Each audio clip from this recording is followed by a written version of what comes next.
రాజస్థాన్ లో ఉన్న రవి అనే అబ్బాయితో జరిగిన సంఘటన ఇది. రవి ఒక అమ్మాయిని ప్రేమించాడు. ఇంట్లో వాళ్ళు ఒప్పుకోకపోతే అమ్మాయిని లేపుకొని వెళ్లి పెళ్లి చేసుకున్నాడు. పెళ్లి చేసుకున్న తర్వాత నుంచి వాళ్ళ మనశ్శాంతి లేకపోయేసరికి రిటర్న్ వెళ్లి పేరెంట్స్ తో క్షమాపణ అడుగుదామనేసి బస్ ఎక్కుతారు.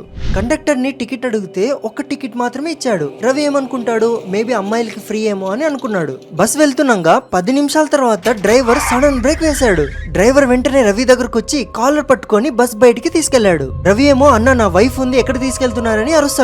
కానీ వైఫ్ మాత్రం కదలకుండా అదే సీట్ లో కూర్చొనుంది. ఆ డ్రైవర్ వెంటనే రవిని అక్కడి నుంచి 50 మీటర్ల దూరంలో ఉన్న ఒక గుడి దగ్గరికి తీసుకెళ్లాడు. తీసుకెళ్లిన తర్వాత ఆ డ్రైవర్ తన మొబైల్లో ఫ్రంట్ కెమెరా ఓపెన్ చేసి రవికి ఇస్తాడు. చూస్తే రవి అర్ధం జుట్టు ఎవరో కొరికి తినేసినట్టుగా ఉంది. డ్రైవర్ అంటాడు, అసలు నువ్వు బస్ ఎక్కినప్పుడు నీ పక్కన ఎవ్వరూ లేరు, సడన్ గా డ్రైవ్ చేస్తున్నప్పుడు నా ముందరున్న మిర్రర్ లో చూస్తే ఆ చుడేల్ నీ భుజం పైన ఎక్కి జుట్టుని తింటుందంట. సో రవి పెళ్లి చేసుకున్నది ఒక అమ్మాయిని కాదు, ఒక చుడేల్ని.